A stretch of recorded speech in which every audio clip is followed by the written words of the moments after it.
preparing you. So we are just building on social construction ideas that identities get constructed through a process of identity claiming and identity granting, and there's defined claims and grants. And it's important that these claims and grants are variable in terms of clarity, visibility, and credibility, right? And so if you are granted a leader identity in a clear, visible, and credible way, you're going to adopt it more as your identity than if it's less clear, less visible, and less credible. And I'll give you an example in that way in a minute. But we also wanted to look at this in an organizational setting. And we were interested, remember, not just why you came to believe you were a leader, but why everybody came to see you as a leader. And so we have another element to it. And we said that really an identity is constructed when three things happen. One is you internalize the identity.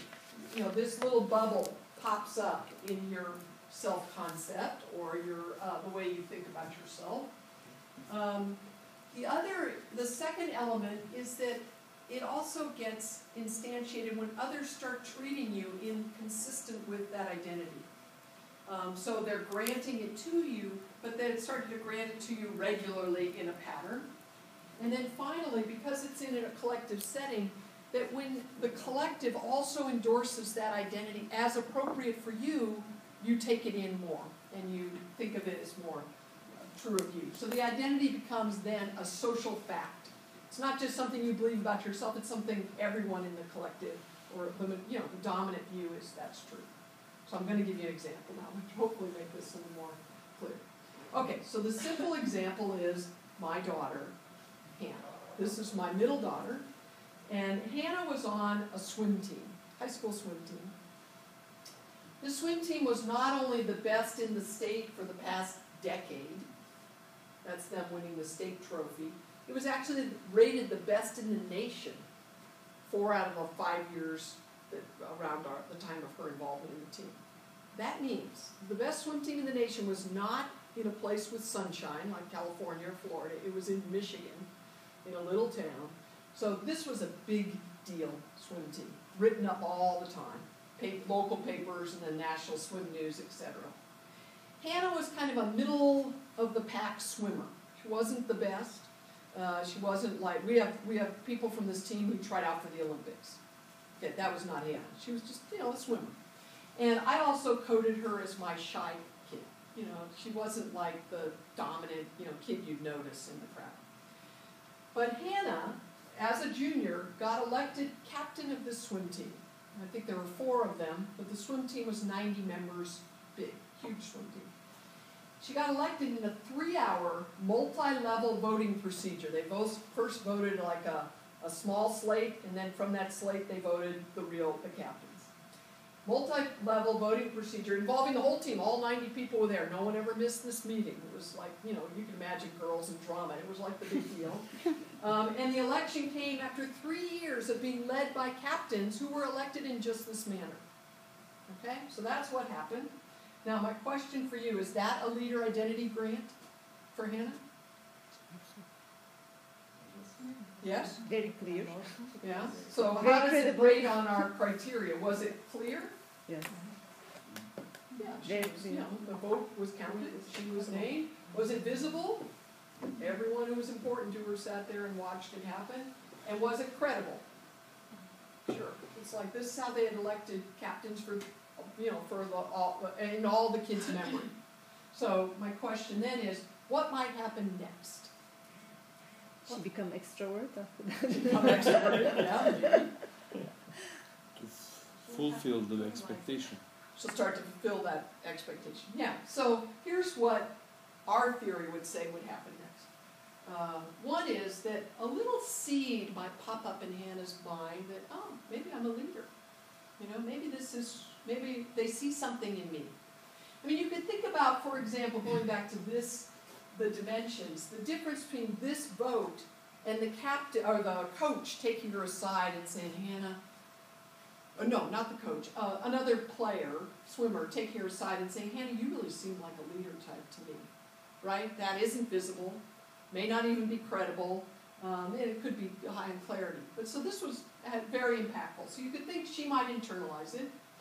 You also would think that then over that year, she would get a lot of relational recognition. Not so much, oh, Hannah, you're our leader, but when people needed a decision made about the design of the t-shirt, they're going to turn to her, right? They're not going to turn to another member who isn't this captain.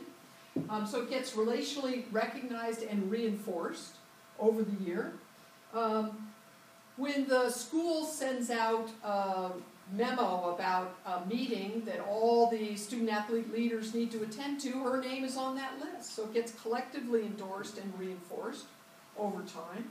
And so you might think that it would go from that to that. So over this experience of the claim and grant initially, but then it's followed by subsequent recognition, which are other grants over time, and then a collective recognition, that this little bubble would grow. At least this is her mother's fondest hope, that this little bubble would grow. Yes? So it's not necessary that these 3 stages happen in order, but they may, becoming an actual leader may start with any of those stages. Right, Well, actually, it cannot be collective endorsement, but it can start both with relational recognition or with individual internalisation. Right, you're coming right to an issue in our theorizing. We talked about this endlessly. Well, like, are these stages or are these elements? And we put them up as elements. Because, for example, it can start with a claim or a grant. Hannah didn't claim first, right? She was granted first. Other people, as you walk into a group of MBAs, you can see a lot of them claiming to be the leader through their actions. But did she put herself as a candidate? No, all juniors are candidates. Okay. So she didn't necessarily put herself as a candidate. But relational recognition is really granting, right? If I turn to you for the t-shirt design, I'm reinforcing that you're the leader, I'm the follower, right? So it's like relational recognition is like further granting. But we think it's important in the process. So it's not a stage necessarily. It's just... But it may come without a claim by itself. It could. She was relationally recognized in the vote. Right, so it can start without a claim. But then we put it in the model because we think that it's important that over time this kind of continues. That an initial claim, if it's met by a grant back, then often is met by more grants. It kind of produces a pattern over time. But there must be a reason behind that vote. People wouldn't vote They randomly, saw something right? in her. So Yes. so she was already demonstrating possibly at least some aspects of leadership or some potential for that. Maybe she was just not really aware of it, but others were. Right, exactly. Yeah. Exactly. Yes. So going back to your question of the roots of leadership, then the answer is not seeing his or herself as a leader. But others.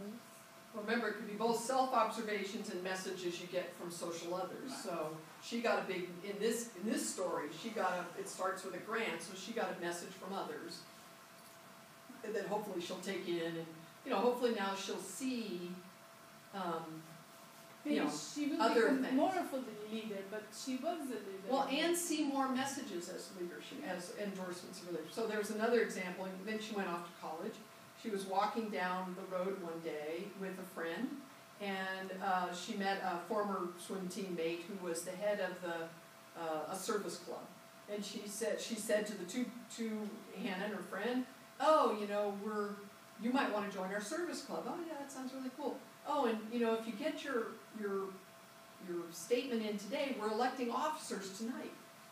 So they both went home, wrote a little statement, and sent it in. And these clubs have a lot of officers because everybody's trying to build a resume as an undergrad. So the next day, Hannah was named an officer. Her friend wasn't. And so her mother, said, "Oh, Hannah, people really see something in you. You have, I'm trying to make that bubble grow." And, but was that really a grant of leadership? I don't know. She was named an officer for social media. It might just be she knows computers. I don't know. But you can construct the messages you see, and if you think of yourself as a leader, chances are you're going to find more evidence that people see you that way. Because you're going to interpret things. So it gets very reinforcing. Yes? I kind of get confused by the idea